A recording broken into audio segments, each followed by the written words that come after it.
Bonjour messieurs. La ligne 17, avant même toutes ces tribulations, a toujours été considérée comme la plus menacée. L'introduction du Charles de Gaulle Express dans le projet de loi de finances n'a pas arrangé les choses. Il y a eu une réunion à l'Élysée où on a parlé de 2027-2030. Après, il y a eu aussi le fameux projet Europa City qui enflamme quelques tribunes, dans certains journaux aussi, et qui s'invite aussi à l'Assemblée. Bref, la ligne 17 aussi s'est invitée au Sénat. Mais d'abord, j'ai donné la parole à Monsieur le maire, puisqu'on était avec un maire tout à l'heure. Donc, vous m'aviez dit, avant les congés, vous étiez inquiet et assez pessimiste. Quel est votre état d'esprit aujourd'hui ? Je le reste totalement inquiet, d'autant plus inquiet que, ça fait déjà quelques mois, alors même que nous pensions pouvoir être totalement rassurés. D'abord parce que cette affaire est engagée depuis 2 quinquennats successifs, confirmée au moment de l'alternance de 2012. Il y a déjà eu des débats, des études, et puis mais surtout des confirmations avec un agenda très précis pour chacune des lignes que nous avons les uns et les autres accepté. Et en même temps, on peut être rassuré, puisqu'après tout, Emmanuel Macron, candidat à la présidence de la République, dans une revue consacrée au Grand Paris au mois d'avril, disait moi j'ai un peu participé là où j'étais, c'est-à-dire à l'Élysée, à veiller à ce que le réseau du Grand Paris Express ne fasse pas les frais de l'alternance de 2012. Je vous renvoie au texte, c'est texto. Et donc on peut être rassuré. Et puis on est inquiet depuis finalement la fin de l'été. Et on est encore plus inquiet aujourd'hui parce que il y a eu, vous y avez fait allusion, cet amendement de la loi de finances qui fait que l'État décide, alors qu'il était dit qu'il n'y aurait pas 1 euro d'argent public pour financer pour financer le Grand Paris, pour financer le CDG Express. Et le CDG Express, évidemment, soyons clairs, on n'y est pas hostile sur le principe, à partir du moment où l'engagement avait été pris de faire le CDG Express sans 1 euro d'argent public et en même temps de faire l'ensemble du réseau du Grand Paris Express. Mais 1,7 milliard de prêts de l'État, alors même que dans le même temps, on dit maintenant le Grand Paris Express, ça coûte trop cher, il y a une dérive. Et alors, la Cour des comptes le confirmant il y a quelques jours, c'est un sujet d'inquiétude. Quand j'ajoute que sur la ligne 17, il y a un avis tout récent aussi de l'autorité environnementale, j'ai comme le sentiment qu'il y a une sorte de préparation d'artillerie un peu lourde pour nous dire, dans quelques jours, parce que forcément il faut y arriver, il y a des échéances, et donc nous dire, écoutez, alors même que c'est vrai qu'on pouvait supprimer la ligne 17, voire la ligne 18 au sud, nous dire, on va tout faire finalement, on va maintenir l'intégralité, mais on va décaler. On va décaler. Or, c'est ça qui est inquiétant. Vigie n'est pas d'accord. Parce que décaler, ça veut dire derrière, on est bien placé sur d'autres projets d'infrastructures lourdes sur mon territoire pour... en décalant de contrat de plan, là, si je ne suis pas de contrat de plan, eh bien, on ne fait pas, et on n'a pas fait, et ça dure depuis 20 ans. Donc, il y a une méfiance et une forte inquiétude. Merci. David Lebon, directeur général d'Europa City, donc, vous deviez même avoir un arrêt Europa City sur la ligne 17, finalement, qui a été rejeté. Donc, sur la ligne 17... Pardonnez-moi...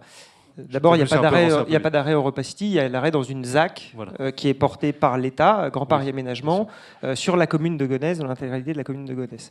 C'est une opération d'aménagement public qui est identifiée, qui était optionnelle dans le SDRIF, mais les élus régionaux et locaux ont imaginé dans les CDT, d'ailleurs, l'urbanisation de ce triangle depuis de nombreuses années. Je sais que la presse dit que l'Europacity détruit des terres agricoles. Dans les faits, c'est une volonté publique d'aménagement du territoire, de structurer l'aire urbaine, parce qu'aujourd'hui, il y a encore des terres agricoles qui sont très enclavées, plus assez fonctionnelles pour l'agriculture intensive qui est développée, qui sont situées entre l'aéroport du Bourget, Roissy, des autoroutes et des nationales.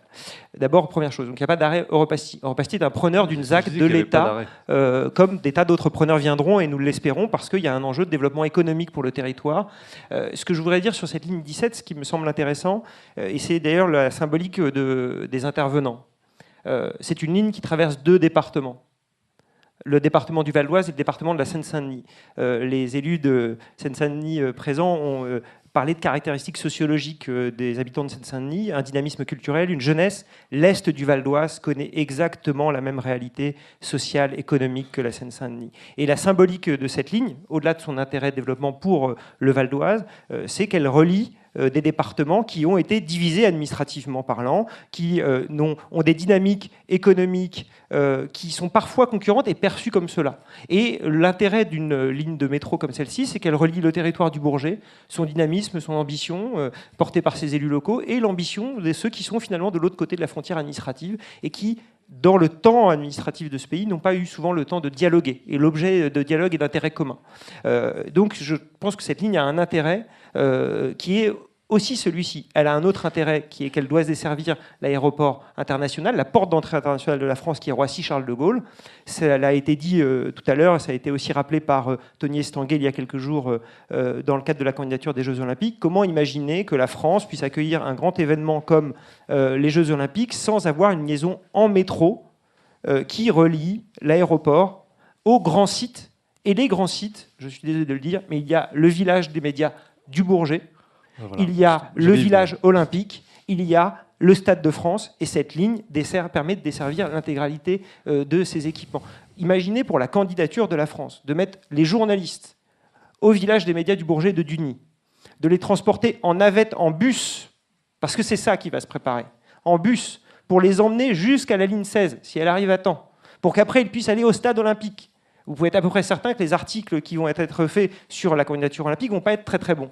Et la force de ce qui s'est passé à Londres pour les Jeux olympiques en termes d'image, c'est parce qu'on a aussi su organiser de manière cohérente l'organisation des épreuves sportives et aussi le traitement de nos hôtes, enfin de nos invités, et notamment les journalistes. Et c'est absolument important, essentiel. Nous partageons naturellement, au-delà en tant qu'investisseurs, l'inquiétude des élus locaux sur les délais de livraison. Mais il nous semble important que le village des médias du Bourget d'Uny soit servi. Et c'est très intéressé, hein, je vous le dis, parce que cette ligne 17, elle existe avec ce tracé parce qu'il y a aussi le triangle de Gonesse derrière. Parce que sinon, il n'y aurait pas eu la montée vers le Bourget aéroport. Et donc, il y a un intérêt commun très clair entre le Bourget, le tracé alternatif qui était dans celui de la région Île-de-France, passait par Aulnay et ne passait pas par le Bourget aéroport. Et donc, il y a un intérêt commun qui transcende des intérêts plus locaux. Et c'est ça que je trouve intéressant dans le projet du Grand Paris, qui est une dynamique qu'il ne faut pas perdre, parce que cette unité ou cette unanimité qui a existé sur le projet du Grand Paris ne doit pas être cassée. Et notamment, je veux dire aussi une chose, parce qu'il y a d'autres contextes d'actualité.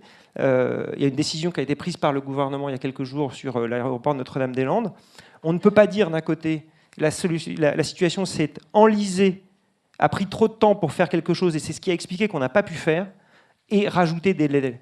Si la condition de réussite, oui, mais le Grand Paris, si on arrive à au-delà de 2030 pour le Grand Paris Express, on aura mis 20-25 ans. Et donc il y a un danger, et le danger politique, il est aussi important que le danger administratif dans ce pays. Je vous voyais tiquer, monsieur le sénateur. Oui, enfin d'abord je vais revenir sur quoi j'ai tiqué, mais. D'abord, Jean-Pierre disait qu'il était inquiet. Il a raison d'être inquiet, parce qu'il faut être en tout cas au moins mobilisé. Bon. Je pense qu'il faut qu'on s'efforce collectivement, publiquement et dans ce que nous faisons en direction des décideurs, d'être positifs. Okay. Je ne dénie pas le droit à des décideurs, dès lors qu'il s'agit d'argent public, de s'interroger. Par contre, ce qu'on leur demande, c'est d'être réaliste, proactif, et de comprendre la logique d'ensemble, et de faire que la dynamique qui est née ne retombe pas. Ça serait quand même extrêmement difficile. Et effectivement, nous avons proposé la candidature du Bourget et de l'Uni dans le cadre des JO, avec une échéance qui était déjà connue avant, qui était la gare, dite le Bourget Aéroport, devant le musée de l'air et de l'espace, très proche du parc des expositions, qui va accueillir le centre des médias. Donc ça, c'est un engagement que la France a pris, qui a été un élément de la candidature et un élément, je pense, différenciant et utile, dont je pense qu'il faut effectivement le tenir. Et tout notre travail dans les heures qui viennent doit être tourné dans le sens de dire aux décideurs que tout ça, ça fait sens, c'est un système, et que certes, on peut comprendre des interrogations financières, que certes, il peut y avoir des sujets techniques, mais qu'on doit pouvoir surmonter ça et s'inscrire dans un calendrier réaliste. Voilà. En tout cas, la date de 2024, elle est là, elle est réelle, et la France joue sa crédibilité internationale. Et le monde du BTP, le monde des transports, joue sa crédibilité internationale. La vraie question, c'est aussi ça. C'est est-ce qu'on veut dire au monde entier que la France sait faire des grands ouvrages de génie civil et de transport du XXIe siècle, ou qu'elle a renoncé? Ça, c'est un peu le sujet. Voilà, bon. Mais je pense qu'il faut qu'on dise tout ça de manière positive. Ceux qui doivent décider doivent avoir à l'esprit que leur décision sera utile, positive, voilà, dès lors qu'on respecte un certain nombre de choses. Bon. Alors, vous disiez tout à l'heure que la 16 était plutôt préservée. Alors, Olivier a eu la bonne idée d'inviter le président de la République et de bien l'accueillir. Ça fait sens et on peut que souhaiter que ça soit utile. C'est une ligne qui est particulièrement utile. La 17, alors c'est le paradoxe, elle a une vraie rentabilité économique. Et elle est sur l'axe Paris-Le Bourget-Roissy, qui est un axe historique. À la fois, c'était la porte d'entrée de Paris au nord, historiquement, c'était la route des Flandres.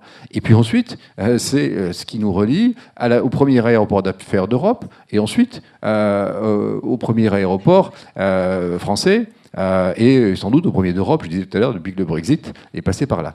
Voilà, donc la question, c'est ça, c'est cet axe-là. Est-ce qu'il y a une dorsale économique qui est l'axe Paris-Le Bourget-Roissy? Moi, je plaide que oui depuis des années. Et je pense qu'il faut qu'on fasse aussi, nous, un effort collectif pour montrer qu'on est dans cette logique-là et que si la 17 a bien lieu tel qu'on le souhaite, ça va permettre d'ordonner un peu les choses.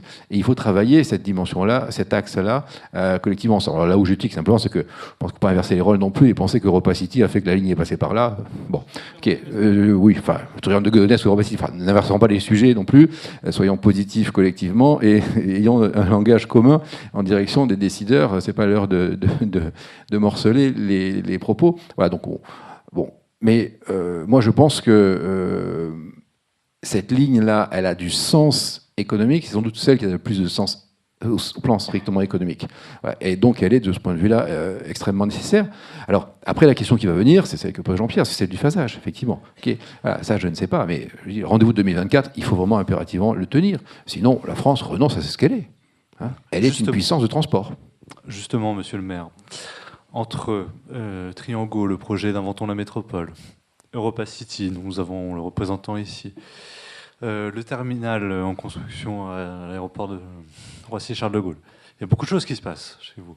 Comment vous faites du lobbying à la manière de votre successeuse à l'Assemblée, Zivka Park, la députée marcheuse, qui a interpellé Elisabeth Borne sur le sujet? Écoutez, d'abord, j'ai été député dans le quinquennat précédent. Mais j'ai choisi de rester maire, donc je ne me suis pas représenté aux législatives. Et donc, elle m'a succédé, comme vous venez de le dire.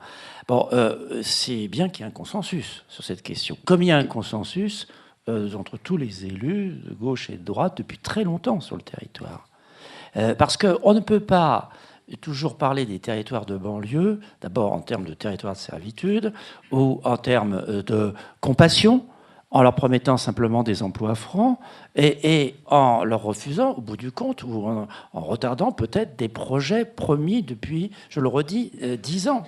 Tout à l'heure, vous avez Notre-Dame-des-Landes, 50 ans, mais 10 ans, c'est déjà 10 ans.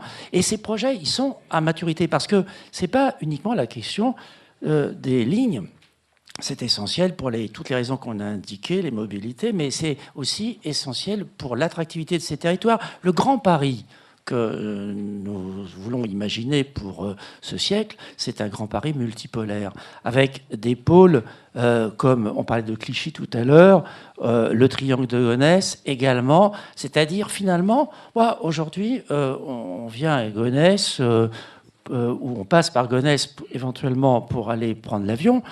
Certains Parisiens franchissent le périphérique pour aller à Ikea, qui a été le premier magasin Ikea de la région parisienne, toujours. J'aimerais bien, je rêve, comme Olivier Klein, avec les ateliers Médicis, puisque nous avons aussi une coopération, mais nous, c'est avec le Grand Palais, tout proche d'ici.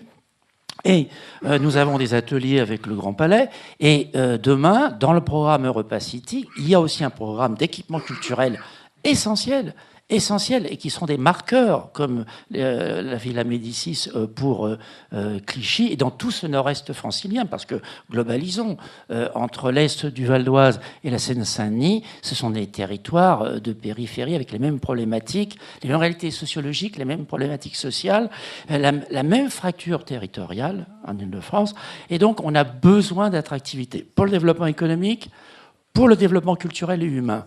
Et donc, nous aurons des équipements. Un grand palais à Gonesse. On a le plaisir de venir au Grand Palais pour visiter des expositions ici, sur les Champs-Élysées. Elles vont venir à vous après. Mais le Grand Palais continuera d'exister. Hein, il va même être modernisé. Des investissements importants sont prévus, c'est très bien. Mais voilà, c'est ça. Qui est essentiel aussi, ce que nous ambitionnons. Donc, et oui, la ligne 17, je suis d'accord avec Vincent Capo-Canelas, elle a une rentabilité. D'ailleurs, peut-être elle sera nettement rentable à cause de ces projets de développement économique, qu'ils soient en Val d'Oise ou qu'ils soient en Seine-Saint-Denis. Parce qu'il y a aussi Tremblay, par exemple. Bon, donc c'est ça l'enjeu. Et franchement, ici, on est donc dans la maison des travaux publics. L'enjeu économique, déjà en termes de travaux publics, j'entends dire, dans ce que j'évoquais, la préparation de l'artillerie tout à l'heure pour peut-être décaler ces projets, qui est de dire il va y avoir une telle tension sur les travaux publics que nos entreprises ne seront pas en capacité à réaliser dans les temps ces travaux, finalement, qu'on peut considérer comme colossaux d'une certaine manière. Ça reste à démontrer. Si on commence par dire qu'ils ne sont pas capables, effectivement, c'est un peu comme... c'est un argument qui pourrait être...